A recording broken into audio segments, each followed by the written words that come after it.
उच्च प्राथमिक विद्यालय जैतिया सदुलपुर, ब्लॉक मुंडा पांडे, जनपद मुरादाबाद। और यहाँ स्टीलम के माध्यम से बच्चे अक्षांश रेखा, देशांतर रेखाओं को बताएंगे। जी बच्चों बताइए। आज हम आपको स्टीएलएम के माध्यम से बताएंगे जो बीच में जो अक्षांश रेखा होती है उस रेखा को भूमध्य रेखा कहते हैं।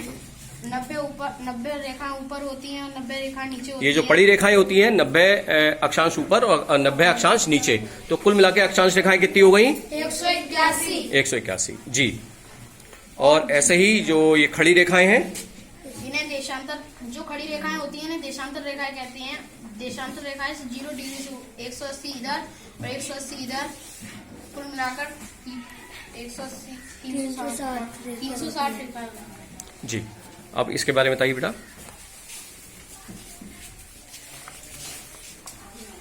अक्षांश रेखा से भूमध्य रेखा जो बीच में होती है, अक्षांश रेखा, भूमध्य रेखा। हाँ, भूमध्य रेखा से 23.5 ऊपर, 23.5 नीचे, 23.5 ऊपर कर्क रेखा आती है और 23.5 नीचे मकर रेखा आती है, और 66.5 ऊपर आर्कटिक रेखा और 66.5 नीचे अंटार्कटिक रेखा। अब देखिए, हम देख सकते हैं कि यहाँ पर जो, क्योंकि सूर्य की किरणें हमारी डायरेक्ट भूमध्य रेखा से 23.5 डिग्री ऊपर कर्क रेखा और 23.5 डिग्री नीचे मकर रेखा पर पड़ती हैं, तो ये क्षेत्र क्या कहलाता है? उष्ण कटिबंधीय। क्या कहलाता है? उष्ण कटिबंधीय। अच्छा, 23.5 से 66.5 डिग्री ऊपर और 23.5 मकर रेखा से 66.5 डिग्री नीचे दक्षिण आर्कटिक वृत्त रेखा तक, ये क्षेत्र क्या कहलाता है? शीतोष्ण कटिबंधीय। क्या कहलाता है? शीतोष्ण कटिबंधीय। और 66.5 डिग्री आर्कटिक वृत्त से ऊपर 90 डिग्री उत्तरी ध्रुव तक और 66.5 डिग्री दक्षिण आर्कटिक वृत्त रेखा से 90 डिग्री दक्षिणी ध्रुव तक, ये क्षेत्र क्या कहलाता है? शीत कटिबंधीय। क्योंकि यहाँ पे सूर्य की किरणें तिरछी पड़ती हैं और इस कारण ये क्षेत्र क्या होता है? शीत यहाँ पे बहुत ज्यादा पड़ती है, तो ये कहलाता है शीत कटिबंधीय। अब देखिए, जो हमारा 0 डिग्री है, इसको हम समझेंगे। तो 0 डिग्री जो हमारा ये देशांतर रेखा है, ये कहां से गुजरती है? ग्रीनविच, इंग्लैंड के ग्रीनविच से होकर गुजरती है, तो इसे ग्रीनविच प्रमुख यामोत्तर रेखा भी कहते हैं। और यहां से हम देख सकते हैं कि प्रत्येक 180 हम इधर जाते हैं और 180 इस दिशा में जाते हैं, पश्चिम दिशा में, और 180 पूर्व दिशा में हम जाते हैं। तो बकायदा 1 डिग्री हम जब देशांतर दाईं या बाईं तरफ जाते हैं तो 4 मिनट का अंतर आता है। तो 15 डिग्री यानी 15 देशांतर अगर हम पूर्व दिशा में जाएंगे तो यहाँ पे क्या होता है? समय बढ़ता है। तो 15 डिग्री यानी 15 चौका 60 मिनट, 60 मिनट का मतलब है 1 घंटा। तो प्रत्येक 15 जो डिग्री हम देशांतर रेखाओं पे अगर हम पूर्व दिशा की तरफ बढ़ेंगे तो 1 घंटे का समय हमारा बढ़ जाएगा। सपोज करिए अगर इंग्लैंड में सुबह के 7 बज रहे हैं तो 15 डिग्री दाईं तरफ क्या बज रहे होंगे? बताइए,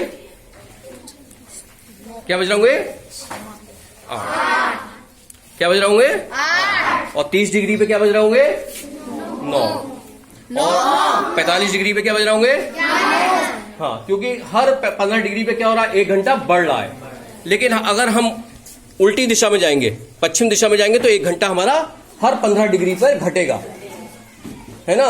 अगर मान लीजिए इंग्लैंड में सुबह के 7 बज रहे हैं, तो ये जो 15 डिग्री अगर हम इधर गए तो यहाँ पे जो देश होंगे या जो भी सागर है, वहां पे अगर टाइम देखा जाएगा तो वहां पे क्या टाइम होगा? 1 घंटा घट जाएगा, यानी वहां पे क्या बजेगा? सुबह के 6 बजे।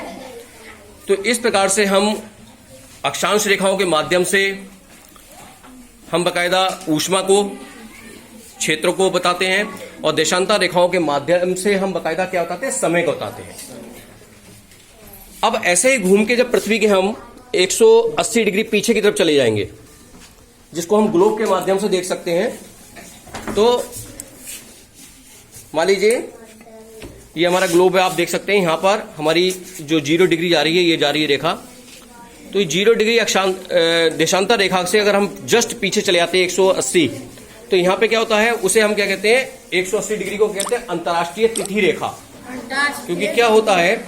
क्योंकि जब हम 180 इधर जाते हैं, यानी 180 को जब 15 से डिवाइड करेंगे आप, तो आपका आएगा 12 घंटे, यानी 12 घंटे इधर घट रहे हैं और 12 घंटे इधर बढ़ रहे हैं। तो इस स्थिति में जब यहाँ से हम 180 डिग्री अंतर्राष्ट्रीय तिथि रेखा पे पहुंचेंगे, तो हम पूर्व दिशा में अगर चलेंगे तो 1 दिन बढ़ जाएगा, और पश्चिम दिशा में चलेंगे तो 1 दिन हमारा घट जाएगा। यानी कि अगर हमारे आज की तारीख बताइए, 19 तारीख, अगर हम अंतर्राष्ट्रीय तिथि रेखा से पूर्व दिशा में जाएंगे तो उस तरफ क्या बज रहा होगा? 20 तारीख हो रही होगी। और हमारे देश में क्या हो रही होगी? उस समय अंतर्राष्ट्रीय तिथि रेखा पे क्या तारीख हो रही होगी? 19। और पूर्व दिशा में क्या हो रही होगी? 20। एक दिन बढ़ जाता है। तो इस प्रकार से बच्चों ने इस TLM के माध्यम से बहुत सरल तरीके से आपको बताया है। मैं डॉक्टर सचिन शुक्ला, धन्यवाद।